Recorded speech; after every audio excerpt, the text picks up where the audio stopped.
कर्ता मत मानना, तो बुरी क्रिया कभी होगी ही नहीं। बात पकड़ो।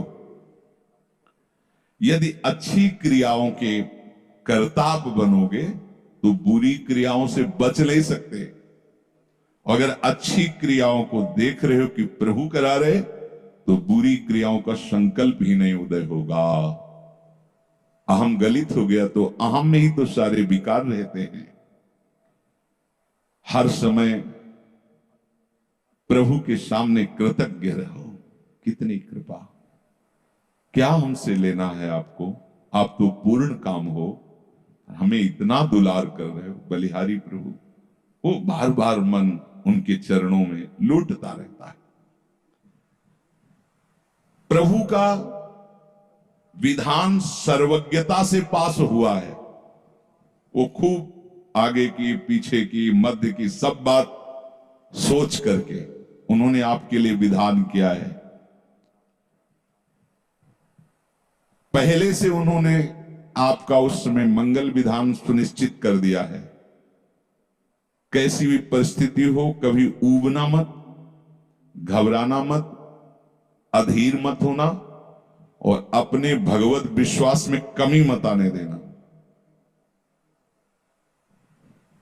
कैसी भी परिस्थिति हो, यह जरूरी है। उबना मत। बहुत हो गया कष्ट सहते सहते, कितना सहूं, नहीं। ये अगर ऐसा आ रहा है तो भी आप भगवद आश्रित नहीं हुए। नहीं, ऐसा आ ही नहीं सकता। बड़ा आनंद आता है, कष्ट में बड़ा आनंद आता है।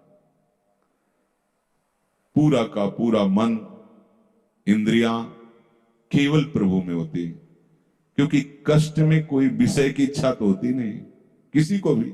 भारी पीड़ा है तो सब उसी में होती। जिसने अभ्यास किया है भगवत चिंतन का, आश्रय है प्रभु का, तो कष्ट में भाग के कहां जाएगा, उसी में तो एकदम तन्मय हो जाता है मन इंद्रिया। आज जो आप भागवती का अभ्यास करते हो, तो आपको पूर्वाभ्यास परेशान करता है ना, विषय चिंतन। और जिसने पूर्व में खूब भजन किया है, तो आज विषयों के बीच में भी हो तो उसका भजन कैसे रुक जाएगा। सोचो जरा। आज आप खूब भजन की चेष्टा कर रहे हो, पर पूर्वाभ्यास आपको विघ्न पहुंचा रहा है ना। ऐसे ही यदि आपने भजन का अभ्यास किया, तो वर्तमान में कैसी भी दुखद विषयमयी कैसी भी परिस्थिति हो, वो कैसे रुक जाएगा। जब असद अभ्यास सत अभ्यास के बीच में प्रकट हो रहा है, तो सत अभ्यास असत की सत्ता कैसे रहने देगा।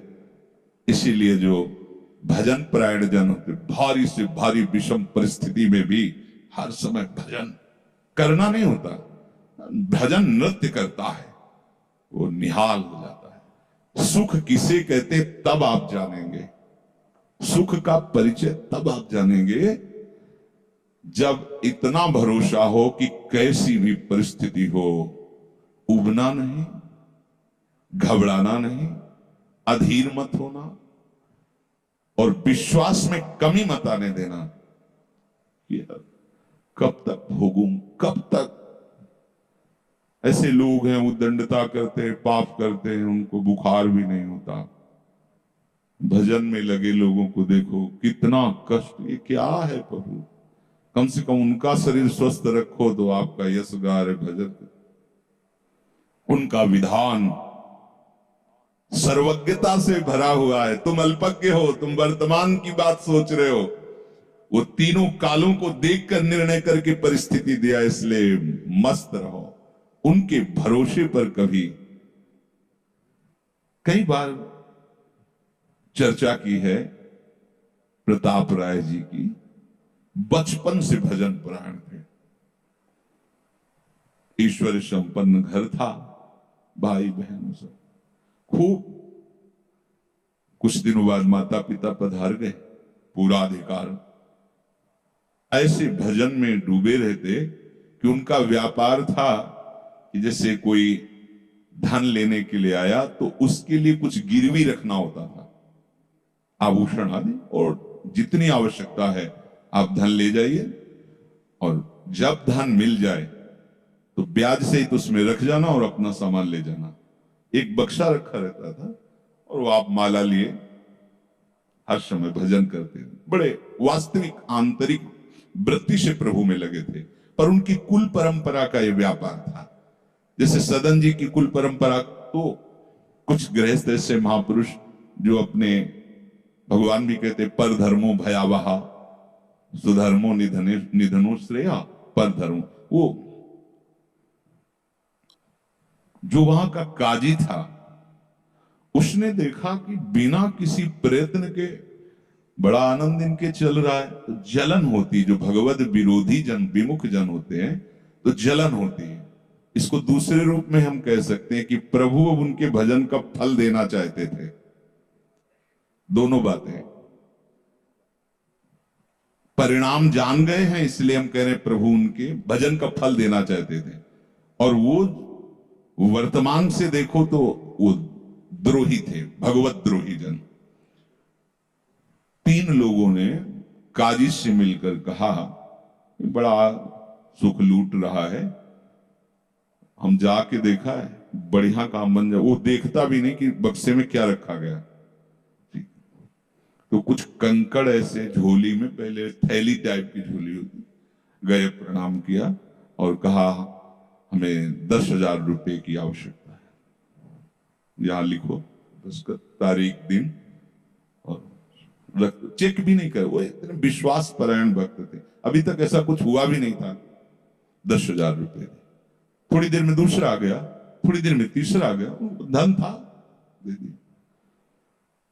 2-3 दिन बाद एक आया, 10,000 का ब्याज, 10,000 रुपए उनका, अपनी जहां रखा हो निकाल लीजिए। थैली निकाली और 2500 लोगों को पहले से काजी ने वहां भेज रखा था, सबके सामने डाला। देखो कितना पाखंडी है, हमारी सोने की सब जो आभूषण थे सब हटा के देखो इसमें पत्थर रख दिया, और हो तले दूसरा आ गया, और प्रताप राय जी आपसे ये 10,000 रुपए, ये आपका ब्याज का पैसा। उसे अरे हाँ मेरे भी सोना, तीसरा है। फिर अब तो जितने गांव वाले थे जो श्रद्धा करते थे कि भक्त है, बड़ा उनका सम्मान था, सब उनके मुंह पे निंदा करने लगे। तिलक लगाए बैठे हो, कंठी बांधे हो, नाम जप करते, तुम्हें शर्म नहीं आती? तभी हम लोग सोचते थे कि कुछ करते हो रहे हो, इतना माला माल हो रहे हो, ऐसी बेईमानी तुम करते हो। काजी आ गया, उसने कहा तुम रिपोर्ट लिखाओ। रिपोर्ट लिखाई गई, बादशाह के पास रिपोर्ट पहुंचा गई। उन्होंने कहा ऐसे पाखंडी को बंदी बना लिया जाए, सारी संपत्ति जब्त कर ली जाए। प्रताप राय जी ने जब सुन, अवाक मतलब, पत्नी से कहा कि ठाकुर जी की सेवा में बाधा ना पहुंचे, तुम ठाकुर जी को लो, पीछे के मार्ग से निकल जाओ, कुछ भोग सामग्री आभूषण और ठाकुर जी को लेकर चले जाओ। पत्नी ने ऐसा किया, साफ एक बर्तन भी नहीं रहने दिया, और उनको हथकड़ी डाल करके जेल में पहुंचा दिया, सब लूट लिया, सब नष्ट भ्रष्ट कर दिया। अब आप देखते जाओ। जब वहां पहुंचे तो जो विरोधी जन थे तो उन्होंने कहा कि ठाकुर के बहुत से आभूषण, बड़ी महंगी मूर्ति इनकी ठाकुर की, इनकी पत्नी, उसको तो आपने बंदी नहीं बनाया। सरकारी सैनिकों ने खोज की तो अपने मायके चली गई थी, वहां से उनको बंदी बनाया, ठाकुर जी को ला करके जहां धन का स्टॉक था वहां रख दिया, आभूषण सब उनके, दोनों को एक जगह हथकड़ी बेड़ी डाल। वो ठाकुर जी से एकांत में जेल में कहने लगे कि ये सब लीला तो हमें बर्दाश्त है,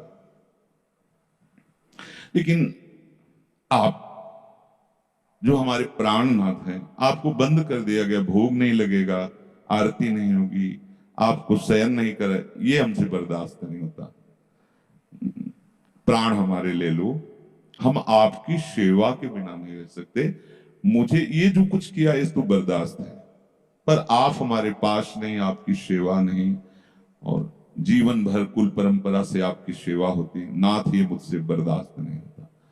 विकल होकर के रोए, तो वहीं गल बहिया दिए प्रिया प्रीतम, जेल में ही प्रकट हो गए, निहाल कर दिया। आगे जो बड़ा चरित्र है, हम ये बताना चाहते हैं कि देखने में तो हमें लगा कि देखो ऐसे महान भक्त के जीवन में कैसी परिस्थिति आई, पर परिणाम देखकर हम ये कह सकते हैं कि ये फल वृत्ति आई, पूरे जीवन के भजन का फल कि सच्चिदानंद प्रभु का साक्षात दर्शन, साक्षात ऐसी महान स्थिति आगे उनकी वर्णन है